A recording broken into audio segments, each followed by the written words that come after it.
어제 윤석열 대통령이 전북 전주에서 열린 전북특별자치도 출범식에 참석을 했습니다. 이때 진보당의 강성희 의원이 대통령과 악수하던 중에 들려서 끌려나가는 일이 발생했는데 이 모습을 행사장 가장 가까이서 지켜봤던 국민의힘의 이용호 의원 전화로 연결해서 이야기 나눠보도록 하겠습니다. 의원님 안녕하세요. 네, 안녕하세요. 자, 의원님 어제 현장에 계셨죠? 네, 강성희 의원 바로 옆에 있었습니다. 같이 앉아 있었죠. 아, 그러면 누구보다도 그 상황을 다 목격하셨을 텐데 어제 어떤 상황이었습니까? 어제 이제 제가 먼저 악수를 대통령과 하고 그 다음이 강성희 의원 차례였거든요. 근데 이제 뭐 대부분 악수를 하고 뭐 간단히 목례하고 아니면 한마디 하고 이렇게 지나가잖아요. 근데 강성희 의원이 갑자기 악수를 하더니 국정기조를 바꾸세요 그러더라고요. 그러고 거기까지는 뭐 있을 수 있다고 생각해요, 경우에 따라서는. 그런데 문제는 악수를 하고 손을 놓지를 않는 거예요. 아, 그래서 아니 왜냐면 제가 이제 유심히 봤어요. 왜 이렇게 오래 시간을 끄나고 봤더니 손을 꽉 잡고 있는 거예요. 그러니까 대통령께서 좀 당황하셨을 거 아니에요, 계속. 그러니까 이제 계속 입으로는 국정기조를 바꾸세요 이러고 손을 놓지 않으니까 대통령께서 아니 계속 악수를 해야 된다는 식으로 말씀을 하셨던 것 같고. 아, 대통령도 언급이 있었습니까? 그 부분에 대해서? 네? 그 손을 강성희 의원이 손을 놓지 않으니까 대통령이 이거 계속 악수를 해야 되나 이렇게 얘기를 했다는 거예요? 아니 그게 아니고 제가 다음 분들하고 계속 악수를 해야 된다는 식으로 말씀하셨던 것 같아요. 아, 더 진행해서 다음 사람들 악수를 해야 되니까 강성희 의원 이거 손을 좀 놔주세요. 놔달라 이런 식으로 얘기를 했고요. 그래도 계속 잡고 이제 소리를 계속 지르니까 이제 경호원들이 분리를 시켰고요. 그러면서 목소리가 더 커졌죠. 그러면서 이제 큰 소리로 국정기조를 바꾸라, 뭐 이렇게 국민들이 불행하다 이렇게 얘기를 했는데 어제 그 행사라고 하는 게 전북 특별자치도 출범하는 사실 축제의 일이거든요. 그렇죠. 우리 국민들 아시다시피 잼버리 이후에 사실 전북이 뭐 새만금 예상이나 이것 때문에 굉장히 좀 힘들어했던 이런 과정이 있어서 대통령께서도 이제 힘을 좀 전북에 실어주기 위해서 오신 그런 장소였거든요. 그러니까 제가 보기에는 적어도 강성희 의원하고 뭐 그전에도 뭐 이런저런 얘기도 하고 그래서 전혀 그런 식으로 돌출적으로 나오리라고 생각을 못했어요. 그래서 제가 보기에는 굉장히 의도된 행동이었고 우리 헌법기관이지만 매우 무리하고 비상식적인 행동이었다라고 저는 생각을 해요. 알겠습니다. 일단은 우리 현장에 강성희 의원 바로 옆에 계셨던 이용호 의원의 입을 통해서 아직까지 보도되지 않았던 사실 하나는 밝혀진 것 같습니까? 맞습니다. 강성희 의원이 국정기조를 변화해달라고 대통령과 악수하면서 손을 놓지 않았고 여기까지 이제 보도가 됐었는데 거기에 대해서 대통령이 나 다음 사람이랑 악수를 해야 되니까 손을 좀 놔달라 이런 취지의 언급을 했던 것을 저는 기억해요. 그게 상당히 6, 7초이 길었거든요. 그러니까 제가 당황스러우니까 손을 꽉 잡고 있으니까요. 저는 그래서 이제 그 이후에 강성희 의원을 밖으로 경호원들이 끌어냈는데 분리 조치를 했는데 저는 불가피한 조치라고 생각을 해요. 왜냐하면 불가피한 조치다. 많은 분들이 지켜보고 있었고 그렇게 고성을 지르는데 그걸로 봐서는 행사 도중에도 그런 발언이나 그런 돌출적인 행동을 안 한다는 보장이 없었다고 저는 봅니다. 그래서 조금 불가피하게 그런 조치를 취했다고 저는 생각해요. 알겠습니다. 이제 대통령실의 입장이 이게 금도를 넘어선 행위다. 그리고 경호상 위해 행위로 판단했다. 이 얘기입니다. 자, 그런데 일각에서는 그런 얘기도 하잖아요, 의원님. 그래도 이렇게 국회의원인데 입을 막고 사지를 들어서까지 그렇게 과하게 했어야 되느냐. 그냥 퇴장하십시오. 이렇게 얘기했어도 되는 거 아니냐라는 일각의 지적도 있던데 그건 어떻게 보십니까? 그것은 매우 낭만적인 지적이고요. 어저께 그 상황에서는 소리를 고래고래 지르는 상황이었어요. 그런 상황에서 그러면 퇴장해 주십시오 그렇다고 퇴장할 뿐이 아니에요. 제가 보기에는. 아, 그래요? 그러면 그냥 강제로 끌어내는 방법을 어떻게 취했어야 하는지 맞나. 거기서 그냥 예를 들어서 멱살을 잡고 끌어내거나 막 이렇게 질질 끌고 갈 수 있는 상황이 아니기 때문에 그냥 경호원들이 들고 번쩍 들어서 밖으로 나간 거거든요, 사실은. 여러 사람이. 퇴장을 할 사람이 아니었다 이런 말씀이신 거죠? 그러면요, 저 서로 뭐 이렇게 신사적으로 얘기를 해서 저희 퇴장해 주십시오. 이렇게 할 상황이 아니었기 때문에 그냥 시간을 단축하고 좀 소란을 더 줄이기 위해서 짧은 시간 내에 그냥 들고 나간 거예요. 그러니까 몸을 전체를 들고 여러 사람이. 그럴 때 이제 입으로 자꾸 얘기를 하니까 입을 막은 거고요. 자, 뭐 경호하면 수칙이 어떤지 모르겠는데 저는 뭐 짧은 시간에 빨리 이 분리 조치를 했다 이렇게 생각합니다. 알겠습니다. 진보당은 어제 문제에 대해서 이렇게 얘기를 했어요. 악수를 하는 도중 인사말을 건넨 상황으로 의원이 소동을 일으키거나 대통령을 가로막은 적이 없다라고 이렇게 주장을 했습니다. 그건 진보당의 입장은 이제 제가 반론 차원에서 말씀을 드린 거고요. 지금 여러분은 국민의힘 이용호 의원과의 인터뷰를 좀 듣고 계시고요. 의원님, 주제를 좀 바꿔서 이 얘기 좀 해보겠습니다. 의원님이 출마하고자 하시는 마포가 바로 옆 지역인 마포을에 김경률 비대위원 이 출마하는 것 같거든요. 이 부분은 어떻게 평가하십니까? 저는 정청래 의원을 집으로 보낼 만한 사람이 국민의힘에 왔다 이렇게 봅니다. 사실 우리 국민들 전체도 그렇고 마포 주민들도 그렇고 정청래 의원이 마포의 수준에 안 맞다 라고 하는 피로감이 굉장히 있었어요.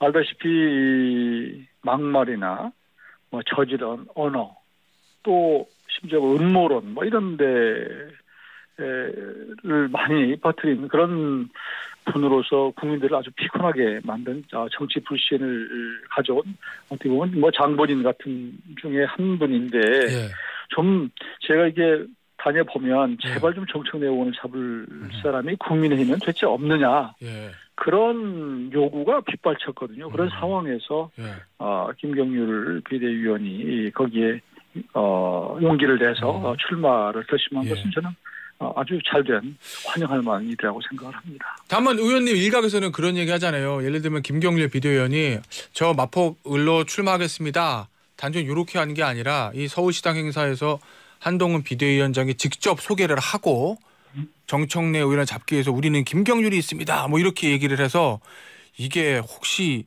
전략공천하는 거 아니야? 이미 다 내정이 된 거 아니야? 내력곡기 아니야? 뭐 이런 일각의 좀 시각도 있던데 그 부분은 어떻게 보세요? 물론 한동훈 비대위원장은 당의 절차, 공천 절차대로 하는 거지 전략공천하는 건 아니다라고 얘기는 했습니다. 어차피 이제 그런 절차를 밟겠죠. 그래서 그냥 전략공천적은 아니라고 보긴 하는데 문제는 이제 제도 김성동 당협위원장이거든요. 그분이 뭐 인품 다 훌륭하고 그동안 어려운 시기에 고생하셨던 것도 또 제가 잘 알고 있습니다. 그렇지만 이제 세 차례 낙선을 하신 분이어서 그 지역에서는 조금 계속하는 것은 좀 이번에도 도전하는 것은 정청래 의원의 당선으로 연결된다라고 하는 그런 시각이 많았어요. 이제 그런 것이 있었지만 그러나 이제 그런 방식으로 그러면 김경률 비대위원을 거기에 공개하는 게 맞았느냐 하는 부분은 사실 조금 아쉬운 부분이에요. 그렇지만 이제 한동훈 비대위원장으로 봐서는 정말로 이 정청래 의원을 집으로 보내기 위해서 보내야 되겠다. 그런 어떤 의욕이 그런 의욕이 아주 강했기 때문에 그런 식으로 나왔던 것이 아닌가 싶고요. 사실 조금 정치적으로 좀 더 많은 경험이 있었다면 또 세심한 배려가 있었다고 한다면 김성동 위원장에게 전날이라도 전이라도 조금 귀뜸을 해주는 것이 필요하지 않았을까 하는 아쉬움은 있습니다. 아니 의원님 제가 그걸 왜 질문드렸냐면 마포을 바로 옆에 마포갑 우리 의원님이 출마하고자 하는 지역에 조종훈 의원 있죠. 최승재 의원 있죠. 현역 의원 3명입니다. 거기다가 신지호 전 의원까지. 이래서 이제 공천 교통정리가 쉽지 않을 것 같아서 제가 질문을 드렸어요. 마포갑도 그러면 해야죠. 100% 공정정리를 해야죠. 어떻게 해야 되는 겁니까? 아니 적재적소에 배치하는 게 맞고요. 사실 그동안 지금 그 지역도 마포갑 지역도 사실 굉장히 기울어진 운동장을 만들어 놓았어요. 특정 인사를 이렇게 영입을 해서 꽃길을 만든다거나 또 단체장이 또 편파적으로 좀 하고 있다거나 이런 사실은 좀 불편한 것들이 많이 있어요. 의원님 그런 것들을 예. 뭐 감안하더라도 예. 그러니까 어차피 뭐 우리 당이 얘기한 공정한 경선이 이루어지도록 하는 이런 것들이 필요한데 예. 그동안의 전임 지도부나 이런 사람들이 조금 각 지역마다 이런 것을 만들어 놓은 것은 매우 아쉽고 저 개인적으로 봐서는 매우 불편한 심정이죠. 자, 의원님 3명의 현역 의원과 1명의 전직 의원이 그냥 경선하는 게 아니라 적재적소 배치라고 말씀하셨거든요. 그 얘기는 지역구 조정이 좀 필요하다? 저는 필요하다고 봐요. 그렇지 않아도 뭐 많이 빈 자리도 있기도 하고 예. 또 본인이 갖고 있는 정치적인 명분이나 예. 또 경쟁력이나 연고나 이런 것들이 있거든요. 아하, 알겠습니다. 그래서 그동안에도 말씀드렸지만 예. 뭐 어떤 어떤 의원은 본인이 운동권 세력을 뭐 집으로 보내겠다라고 얘기를 했어요. 그래서 우리 국민의힘에 온 것처럼 얘기를 했고요. 뭐 조정은 의원 말씀하시는 거겠죠. 예, 운동권 후보가 있는 대로 가는 게 맞는 것이고. 예. 또 어떤 후보는 또 무슨 뭐 개딸 전체주의와 자기가 경쟁하겠다 이랬으면 거기에 맞는 쪽으로 가야 되겠습니다. 예.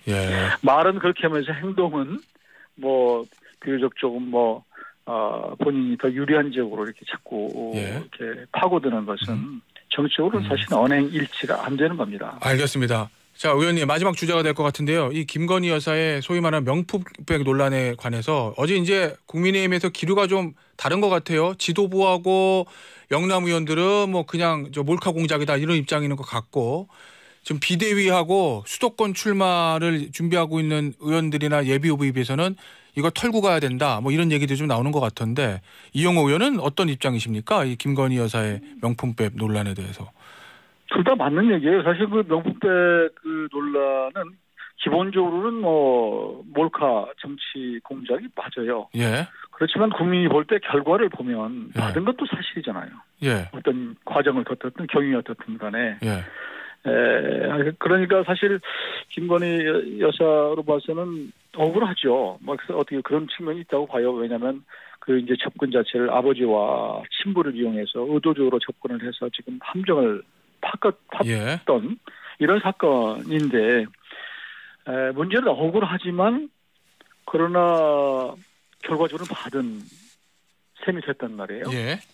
그래서 우리 이제 한동훈 비대위원장도 국민 보기에 좀 불편한 부분이 있다 이렇게 말씀을 하셨는데 국민들 걱정할 부분이 있다. 국민들도 그 과정을 다 알죠. 예. 국민들도 당연히 어떻게 해서 시작됐고 어떻게 공작이 몰카가 이루어졌고 그 과정을 이렇게 한 것이 다 알지만 알면서도 국민들이 원하는 것은 이게 죄송하다. 국민 기대는 그런 거거든요. 그 인정하고 네, 앞으로 더 잘하겠습니다. 이런 일이 반복되지 않겠습니다. 이렇게 얘기하는 것을 듣고 싶어하는 거예요. 그런 국민들이 듣고 싶어하는 것을 그냥 깔끔하게 얘기하고 넘어가는 것이 저는 이 시점에서 필요하다고 봅니다. 예. 자, 그런데 왜 윤지혁 원내대표는 저 소속 의원들에게 방송 인터뷰나 이런 곳에 나가서 좀 주의해달라 그렇게 말하지 말아달라는 취지의 얘기를 했을까요? 아마 윤재욱 대표도 여러 가지 고심을 할 거예요. 또 한동훈 비대위원장도 말할 것이었고요.